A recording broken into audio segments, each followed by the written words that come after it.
broadcasting live from the Business Radio X studios in Houston, Texas. It's time for Houston Business Radio. Now, here's your host. Hello, Houston. Trisha Stetzel here, bringing you another episode of Houston Business Radio. It's my pleasure to have Alan Lazaros on with me today. He is the CEO and founder of Next Level University and does coaching, training, and podcasting. We have so much to talk about. Alan, welcome to the show. Thank you, Trisha, for having me. The aligned things that I do early on, podcasts 10 years ago really started to sort of help me reconstruct my life. So I don't take it lightly to be here. I really appreciate it. And anyone who is watching or listening, I think what you pay attention to changes your future drastically. So I don't take it lightly. I don't want to waste a second of anyone's time. I will do my very best to sincerely help you improve yourself and improve your life. I love that. Thank you so much. We have so much to talk about, but I told you before we started the show that we're going to have to be tight today. Now, first, I'd really like for you to tell the audience, who is Alan? Yeah, so I'll give you the shortest possible version that I can. So I'm 36 now. I used to joke and say, I hope I hit puberty at 37, but now I have a little mustache, so I can't say that anymore. But I look very young. And so I'll give you the three main pivotal points of my story. The first one, so started in university. Not a great start. Grew up in a very challenging situation. So my birth father, his name's John McCorkle, passed away when he was 28 in 1991 in a car accident. So that was the start. Older sister, mom, stay-at-home mom. Stepdad came into the picture, Steve Lazaros. I took his name around age 7. So from 3 to 14, I had a stepfather named Steve Lazaros. He worked for a company called AGFA, hospital computers during the dot-com bubble in Massachusetts in the US. So we did very well financially, as many people did in the 90s. Mm-hmm. So from the outside looking in, it was very good. From the inside out, my mom and stepdad did not get along, and that is a very polite way to put it. And they loved to party. Stepdad leaves at 14 because they don't get along, takes his entire extended family with him, also takes 90% of the income. So I go from boats and ski trips to, even if I get into college, my dream was to go to WPI, mini MIT in Massachusetts. It's called WPI, Worcester Polytechnic Institute. It's one of the best engineering colleges on the planet, and it's $50,000 a year, and this was back then. And that was my dream, to be an engineer. And I went from I hope I get in to even if I do get in, I'm not going to be able to go because we're broke.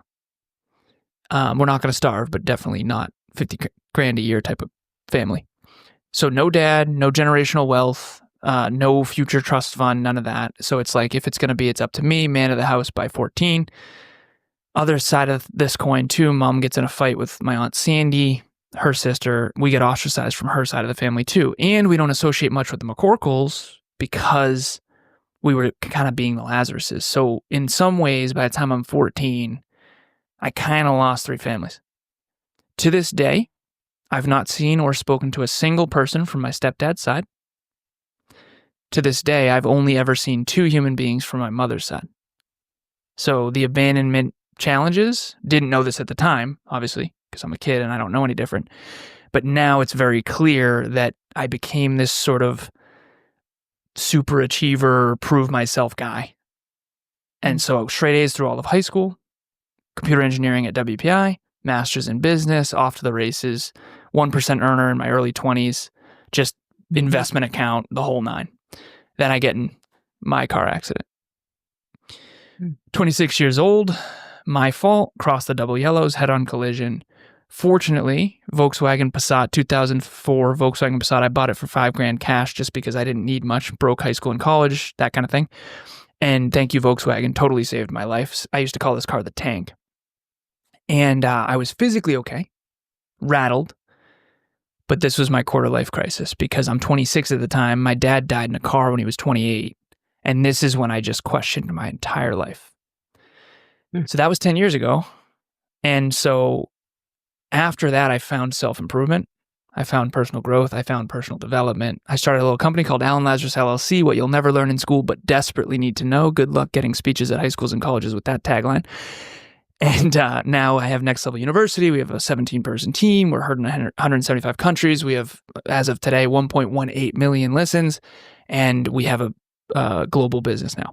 But it all started from very humble beginnings and a lot of work ethic and a lot of pain and suffering and adversity. And that was the shortest one I could give you. Sorry if it was too long. Yeah, there is absolutely no need to apologize. I appreciate the vulnerability and being able to share as much of your story as you did today. And I know the things that you like to bring to the table, Alan, are consistency, habits, peak performance, mindset. All of these were kind of shook up in that story that you just gave. So thank you for doing that. I'd love to focus on the mindset piece today, if that works for you. And I really believe in all of the adversity that you've been through and the things that we start to tell ourselves, and we believe that mindset's a huge part of that. So you talk about how that, I know that it's played out in your story, but particularly, and by the way, he doesn't look a day over 21 if you're not looking at the video, I'm just saying. In your 30s, how does that play out now from a mindset perspective? Well, first and foremost, thank you for the looking young thing. That does not help me in my business career, though. Particularly with men, they love learning from a 12-year-old. No, seriously, but I think later on it'll be helpful. At the end of the day, mindset, what I would transform that word into in the context of this conversation is actually self-belief. What I think is interesting, and Trisha, I can already tell that you are someone who is an achiever. And achievers, for lack of better phrasing, are people who have very high what's known as self-efficacy. So the adversities that I went through, and I only gave you the tip of the iceberg, and there's something called an ACE score, adverse childhood experiences, and I have a therapist named Carol, and I finally had the courage to ask her, like, hey, where am I at on this?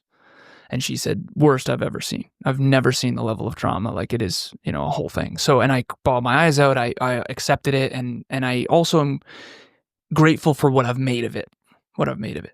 But what I've come to understand as an adult, having coached hundreds of people over the years, I have 18 people on my roster right now, business owners.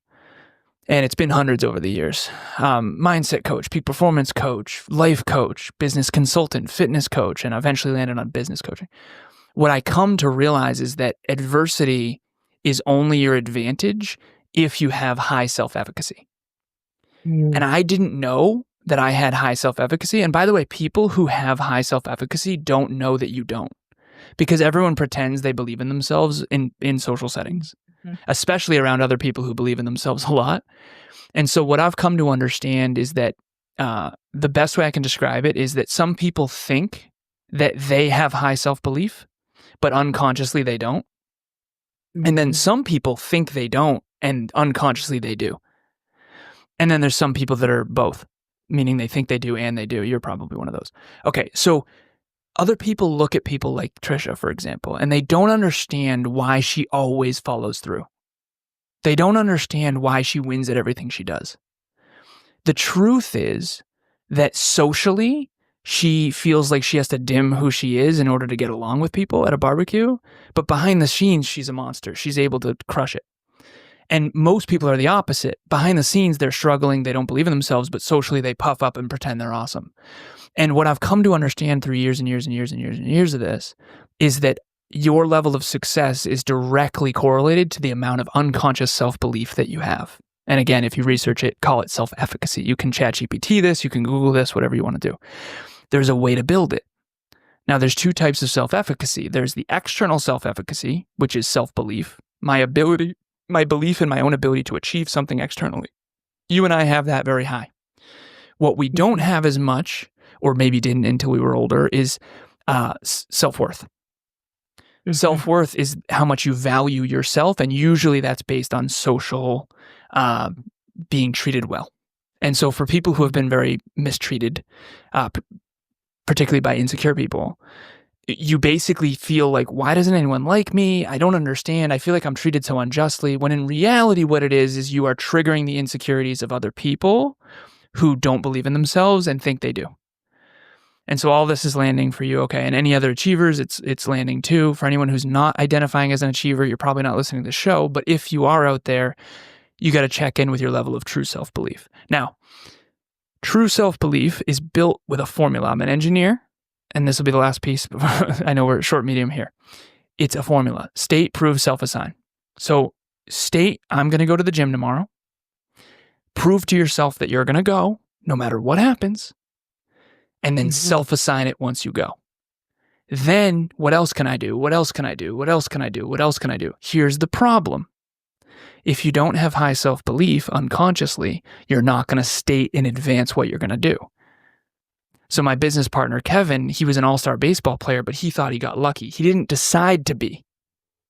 I have never not decided in advance. So for me, I always got to self-assign it after I did it. So the straight A's in high school, I decided to do that, and then I proved to myself I could do it, and then I self-assigned it once I did it. And I got the President's Award behind me, signed by George W. Bush. And that's building self-belief, but I didn't know that at the time. I was just doing this unconsciously without knowing it. And now that I'm 36 and I've coached so many people, I go, oh, you're not building self-belief. So of course you're not going to aim high and shoot for the stars and land amongst the moon and all that kind of stuff. I actually think that's terrible advice for someone who doesn't have deep unconscious self-belief. For someone who has tons of self-belief, you need to go eat humble pie, you need to aim higher, work harder, get smarter. For someone who doesn't, you got to start really small and you got to build a staircase. What else can I do? What else can I do? What else can I do? I like that a lot. So we're gonna talk about it or think about it, and then we're gonna show the proof of it, and then we're gonna self-assign it. I think that breaks it down into such simple terms. So one of the things that I talk with my clients about quite often when it comes to mindset is the actual language that we're using. I don't know about you, but I meet a lot of people who use a lot of don't, can't, won't, shouldn't, and negatives in their language. How do you think that plays out in that self-belief in the actions that we actually take? Well, if you have high self-belief, we all have a record playing, and I'm going to give you Trisha's record, and she'll nod her head when I say it. So we all have an unconscious record playing. The unconscious record playing for you and I, as scary as this is to share, is you got this, you can do it, you got it, you can do it, you got this, you got this, you can do it. That's not the record most people statistically have playing. So I researched this back in 2024. We do a monthly meetup every month. We've been doing them for 4 years. They're totally free virtual events. And it was setting clear goals for 2024. And I did some research and I found out that only 4% of people have clear written goals and only 8% of them, based on this research, ever achieve them. And when I heard that, I was like, what? I've never not had written goals, even when I was a kid, you know? But I'm the weirdo engineer though. So the other record that the majority, 96% of the population has playing, and this goes to your question about the verbiage, is you're not good enough, you're not smart enough, it's not going to work for you, you're not like them, it's never going to happen. See, those people need self-belief. What you and I need, we're already optimistic. We don't need more optimism. We don't need more delusion. We need humble pie, right? Mm-hmm. You think you're so great, go run a marathon on a whim. I tried to do it, humble pie for days. 3 days notice. Okay, but for people like my business partner, Kevin, they do not need to run a marathon on a whim and then feel even worse. What they need to do is prove to themselves little by little that they are good enough. They are smart enough. They can do it. And so it all depends on your wiring, and the record that's playing is based on the story you told yourself when you were younger. And it's also based on core wounds, and that's a lot of therapy stuff. So for you, it's I'm a winner, I got this, we can do it, we got this, we can do it. And that's the verbiage that they hear. And it's like some of your friends and past people from your past are like, why does Trisha win at everything? I don't understand. Like, she must be so lucky. You and I know it's not luck. It's every second of every day behind the scenes when no one's watching. Wow, she gets lucky a lot. Right? No, it's not luck. It's a wiring.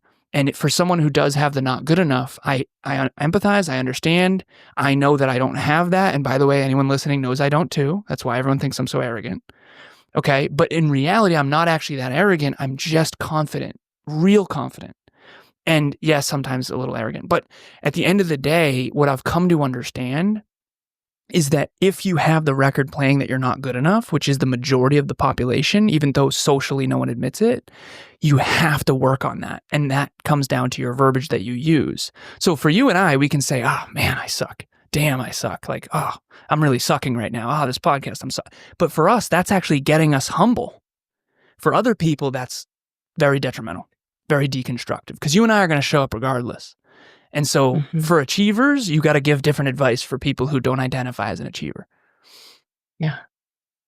Oh my God. Okay. So I feel like I should be on the receiving end of counseling today. I'm just saying you're doing a really good job at nodding and everything. All right. We're maybe halfway through our conversation. If folks are already interested, Alan, in getting in touch with you or learning more about Next Level University, how do they find you? Yeah, so I appreciate it very much. And Next Level University is the name of the podcast. It's Next Level U, pun intended. So I'm Alan version 3.6, far more mature than Alan version 2.6. So every year we upgrade, right, our software. It's a metaphor. I'm an engineer, so I'm a tech guy. But anyways, so Next Level U, pun intended. It's a place where you work on yourself, 1% improvement in your pocket from anywhere on the planet, health, wealth, life, and love, completely free. And that's where you can find me. But ultimately, I'm on Instagram, I'm on Facebook, I'm on LinkedIn. You can DM me on Instagram. That's definitely the best place if you want to connect, because I do check that daily right now. And my email is alan@nextleveluniverse.com. If you do reach out, please provide context. Obviously, we all get a lot of spam these days. And then nextleveluniverse.com is the website. And everything is on there. We have a book club every week. I got a journal, the Dreamliner, that helps you reverse engineer your goals. We've got monthly meetups we do every month, and all of it's on there. Fantastic. And listeners, I'll put the show notes out there so you guys can just point and click if you happen to be sitting in front of your computer. All right, Alan, since we're on the topic of mindset, things have been a little, I don't know. I'm hearing a lot of negativity from the people that I run my typical circles with, right? Whether they're my clients or the people that I'm hanging around with, about the environment for business right now. Last year, there were excuses of, things that were happening in November. This year, there are more excuses about things that are happening, I don't know, right now, yesterday, or the day before. And I really believe that this whole idea of being an achiever, what you were talking about, not all of us are. Thank you for helping me figure out what's wrong with me. It's a beautiful sickness. It's a gift and a curse. Yeah. It is absolutely a curse. But what can we do to help? What questions do we ask? What conversations do we have with these business owners around this mindset where nobody's buying, nobody's moving, nobody fill in the blank, right? Nobody's doing anything. And these business owners are sitting still, waiting for something to shift and the phone to ring. Everyone wants to jump on a moving train. And I think it's really important, if you can do it behind the scenes when no one's watching and consistently. I always ask myself this before I work with someone, and I don't know if I've ever actually shared this in a public medium, but can this person sit alone in a dark room on a Stairmaster for a half an hour without anyone watching, without posting it on Instagram? And if my answer intuitively is no, I'm not hiring that person. I'm not going to work with them. So there's a certain type of person that I'm really good at working with, and this is through massive pain and failure of 10 years of mentoring, 8 years of coaching. I work with people with high humility, high work ethic, and low self-worth. And the reason I work with people with low self-worth is they're the earners, not the entitled. And for anyone out there that is entitled, you're not going to like me at all, because I came from nothing and I haven't taken a day off in 10 years. And you probably think I'm arrogant, and that's okay. It is what it is. But what I would say to answer your question is there's always going to be a reason not to start. There's always going to be. There is, okay, Kevin and I both grew up without fathers. We both grew up with very little. After my stepdad left, we had nothing. We came from nothing. We didn't have any generational wealth. We didn't have any advantages.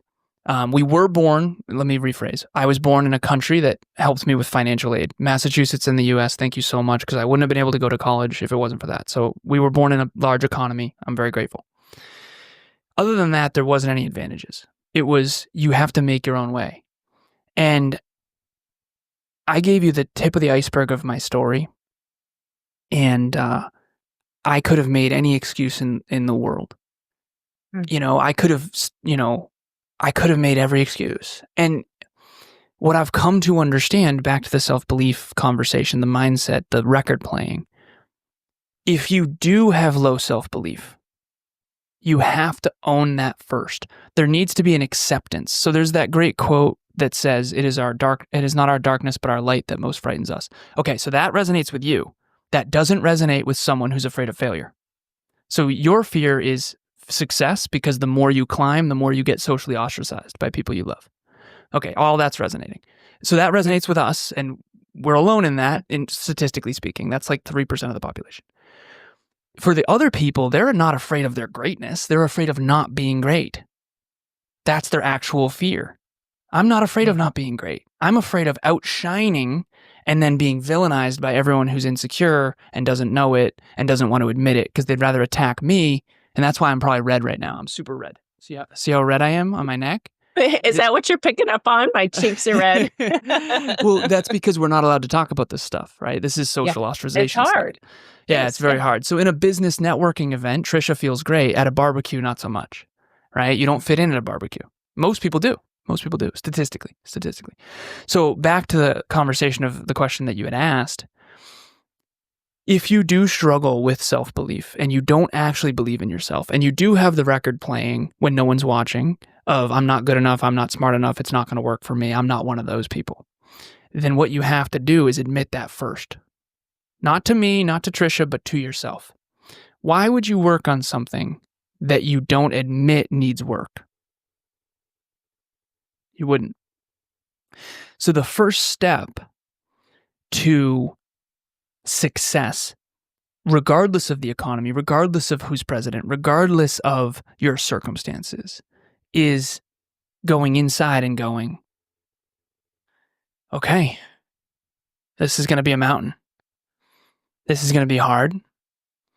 Most people don't win, despite what social media shows.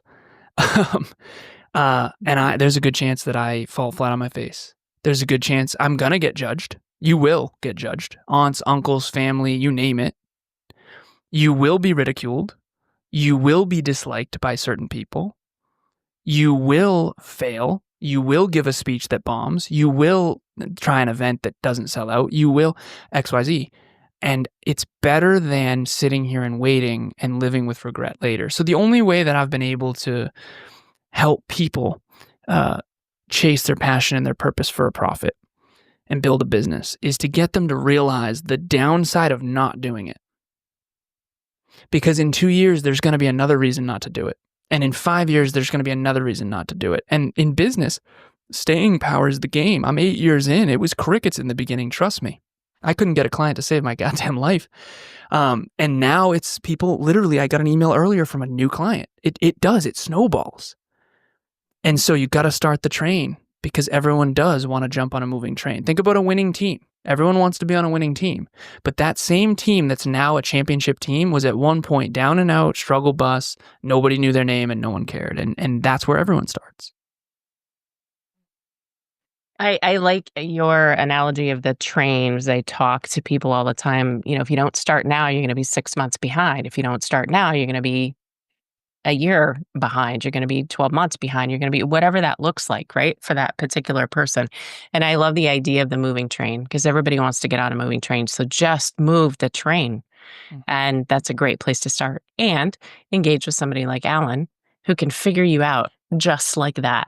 Thank you, Trisha. I appreciate it. Thank you. I'm teasing you. Okay.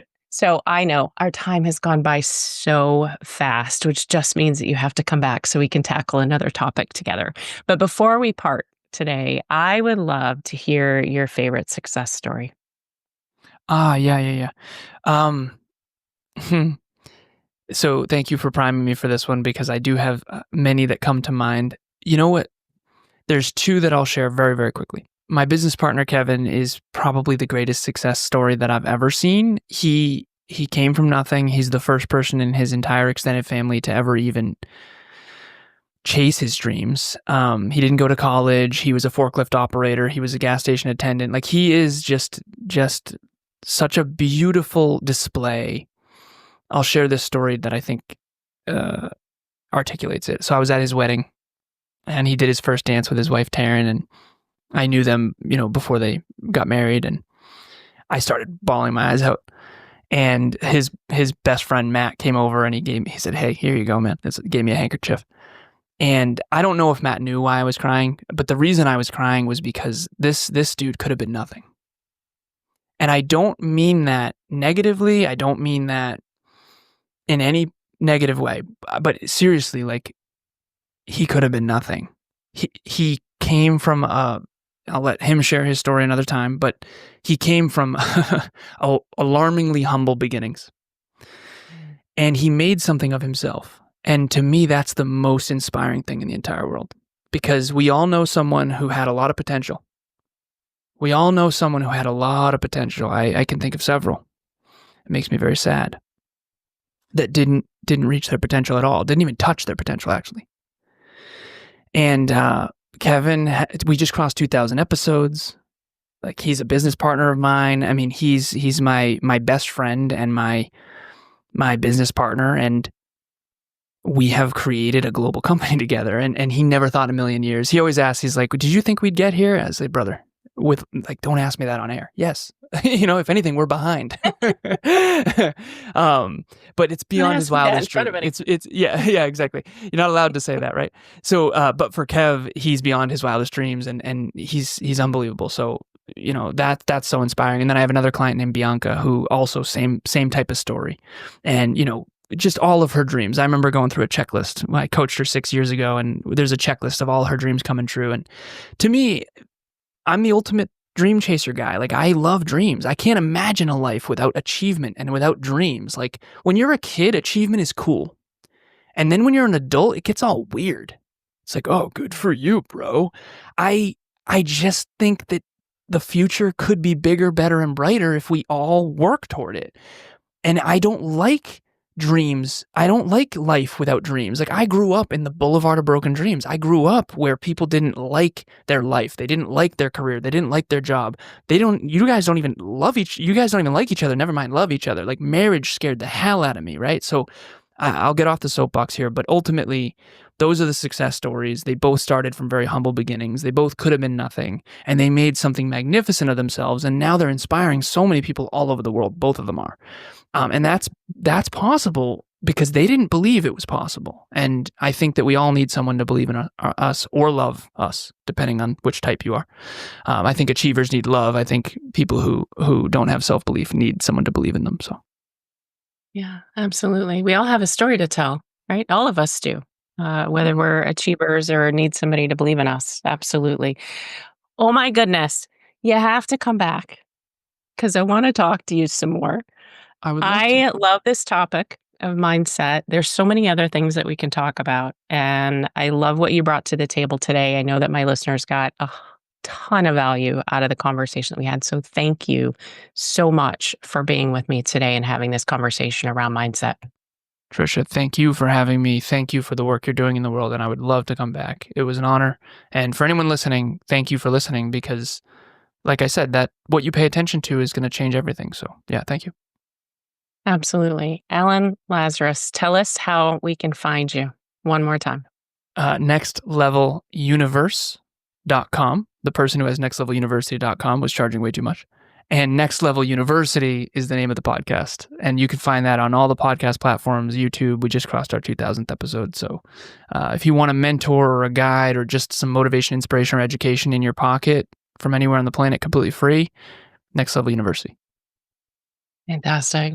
Congratulations on you just going over your 2000th episode. That is not an easy thing to do. Thank you very much. It was a challenging journey. I look forward to having you back. Thank you again for spending the time with me.